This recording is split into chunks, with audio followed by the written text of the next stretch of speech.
In this incubator of reality, all things are possible.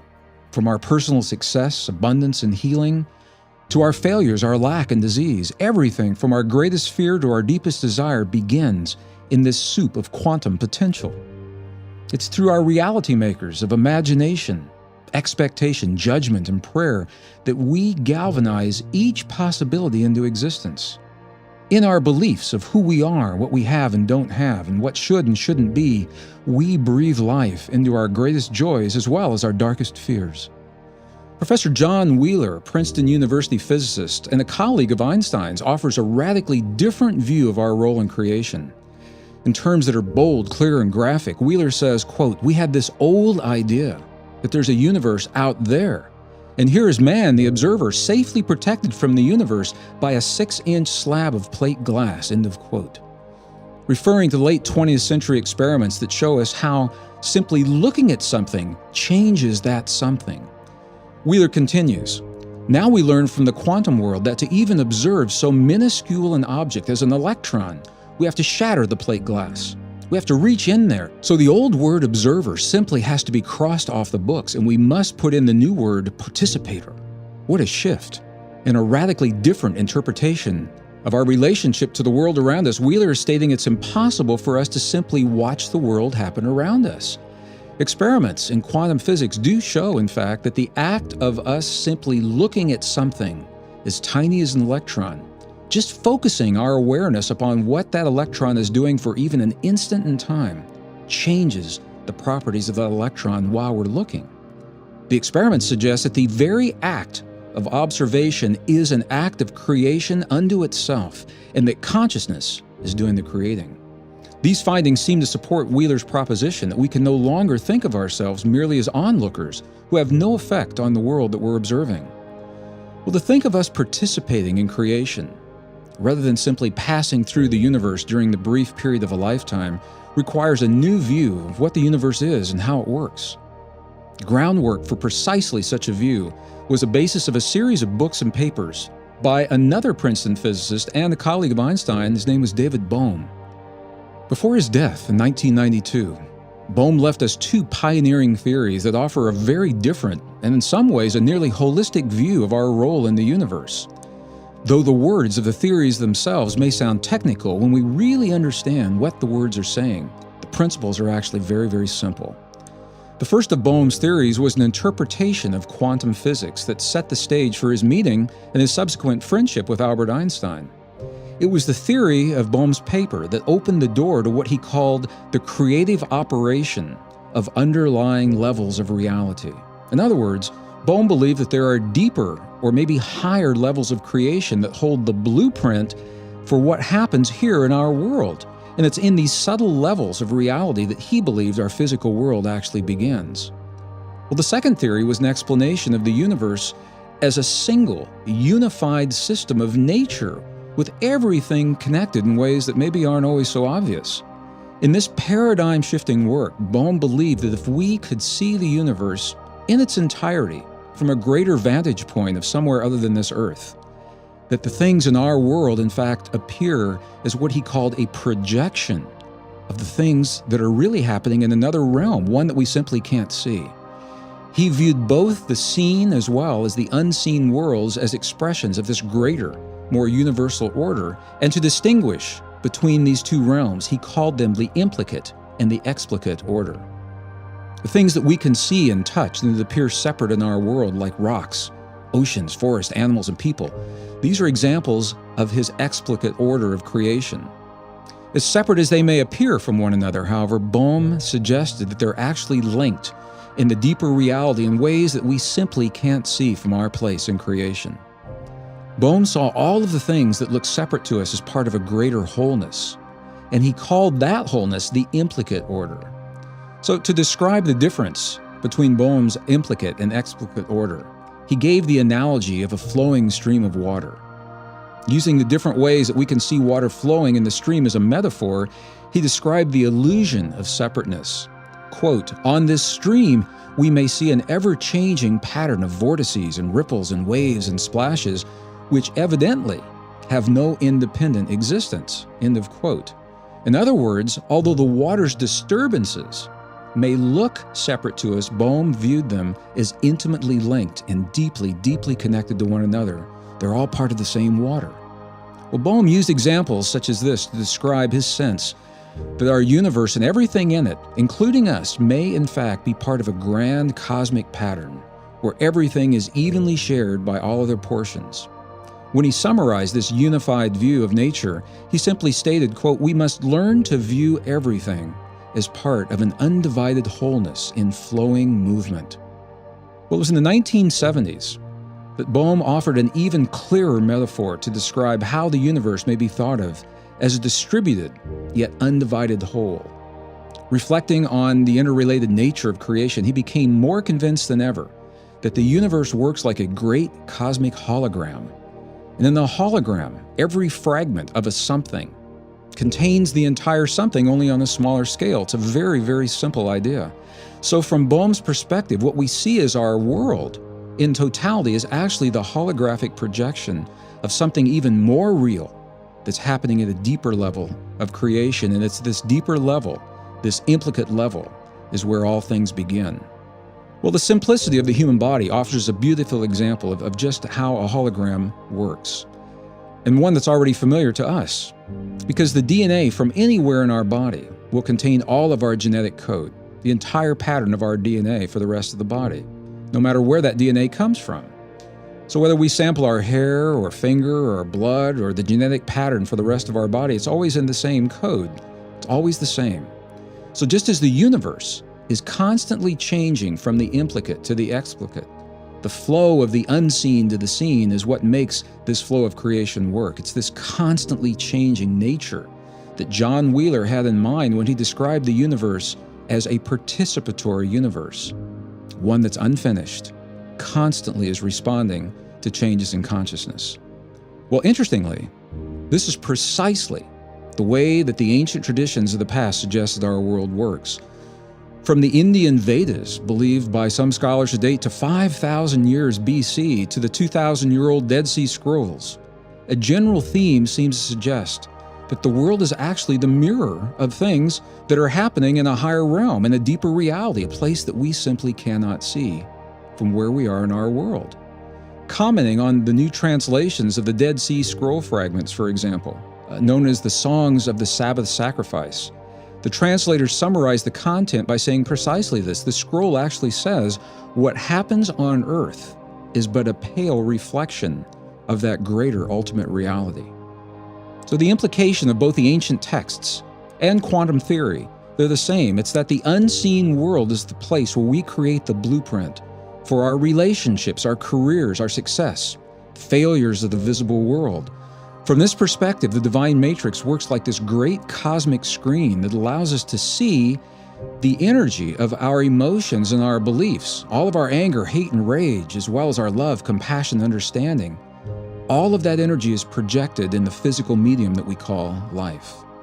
And just as a movie screen reflects the image of whatever or whoever has been filmed without judgment, the divine matrix appears to do precisely the same thing.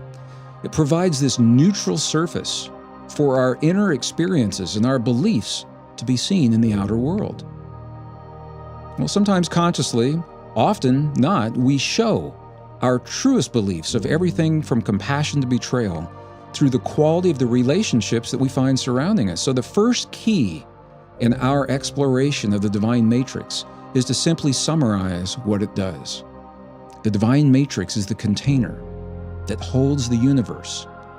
The divine matrix is the bridge between our inner and our outer world, between all things. And the divine matrix is the mirror that shows us what we've created. The matrix does all of these things at the same time. In other words, we're like artists expressing our deepest passions, fears, dreams, and desires through the living essence of a mysterious quantum canvas. Unlike a conventional artist canvas, however, which exists in one place at a given time, our canvas is the same stuff that everything is made of. It exists everywhere, and it's always present.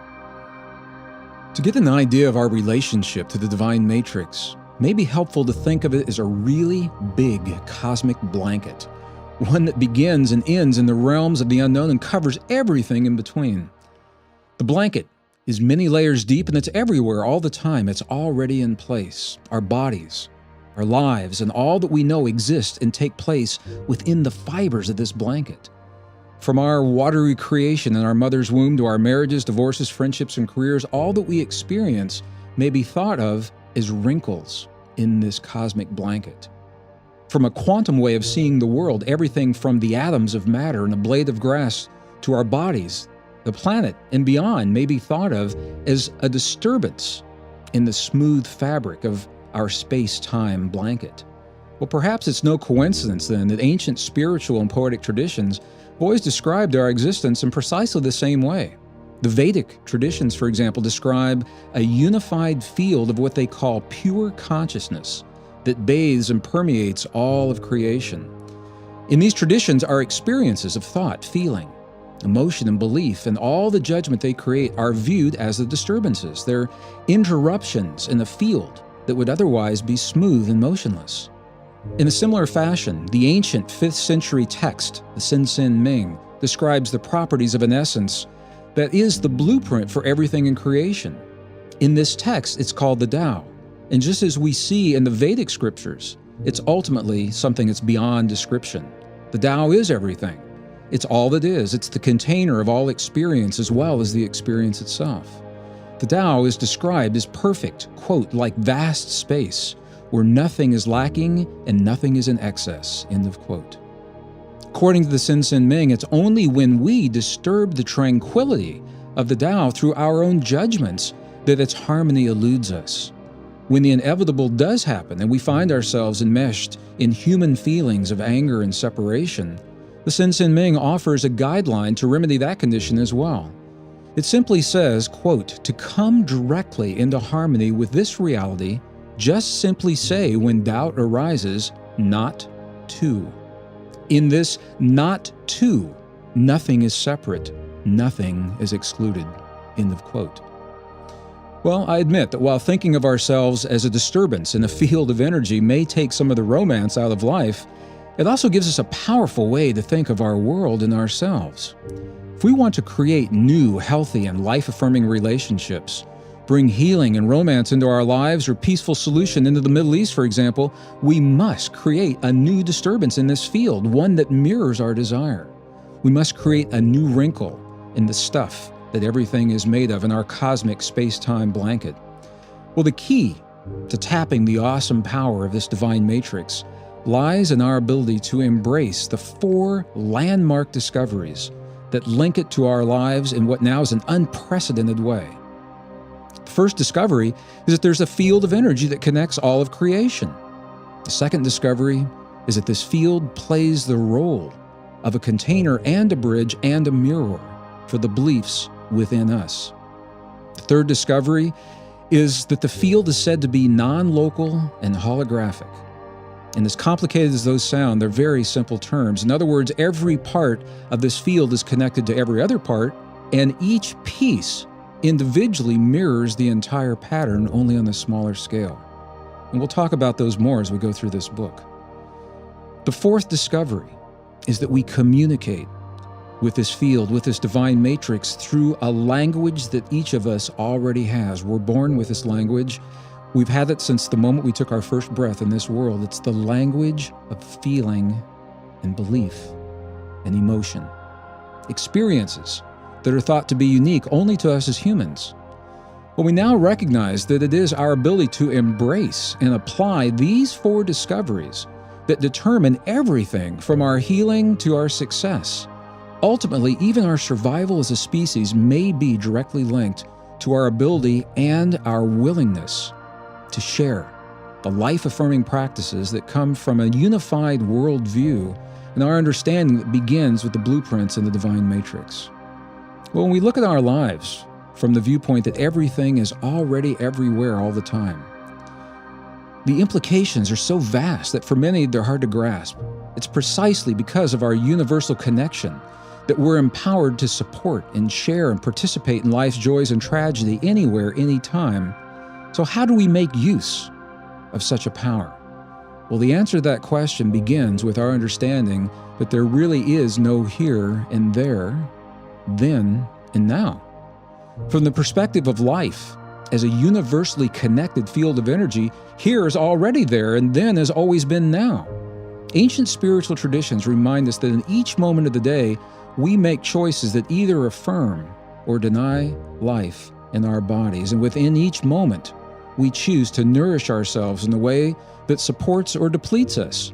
We choose to breathe deep, life-affirming breaths or shallow, life-denying breaths. We choose to think and speak about other people in a way that is either honoring or dishonoring. Well, through the power of what scientists now refer to as our non-local holographic consciousness, each of these seemingly insignificant choices that we all do every day, they have consequences that extend well beyond the place and the moment of our lives where we make them. Our individual choices combine to become our collective reality, and this is what makes these discoveries both exciting and for some people a little frightening. Through these understandings, we see why our good wishes, thoughts, and prayers are already at their destination. We see that we're not limited by our bodies or the laws of physics, at least the way we understand those laws today. We see how we can support our loved ones anywhere in the world, from the battlefields of Iraq to a boardroom halfway across the city without ever leaving our home.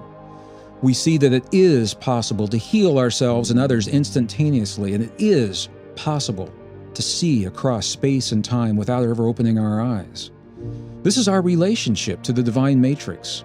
We're given the power to imagine, to dream, to feel life's possibilities from within the matrix itself, so it can reflect back to us what we have created.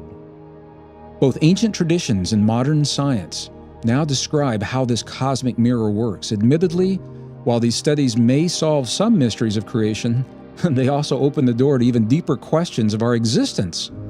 We clearly do not know all there is to know about the divine matrix. Science does not have all the answers. In all honesty, scientists don't even know for sure where this matrix comes from or how it originated. What we do know, however, is that we could study it for another 100 years and still not have all those answers.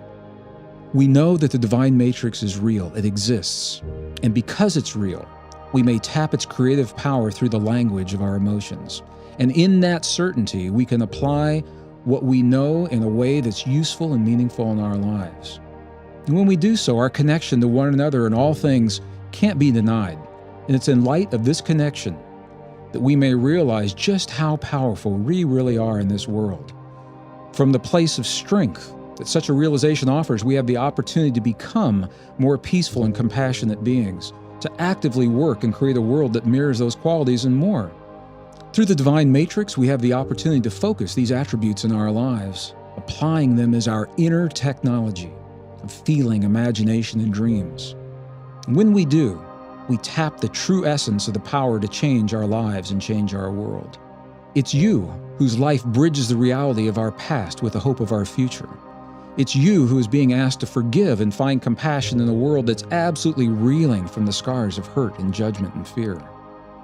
The key to surviving our time in history is to create a new way of thinking about ourselves, and to do so while we're still living in the conditions that threaten our very existence. Ultimately, we may discover that our ability to understand and apply the rules of the divine matrix hold the key to everything from our deepest healing, our greatest joys, and even our survival as a species.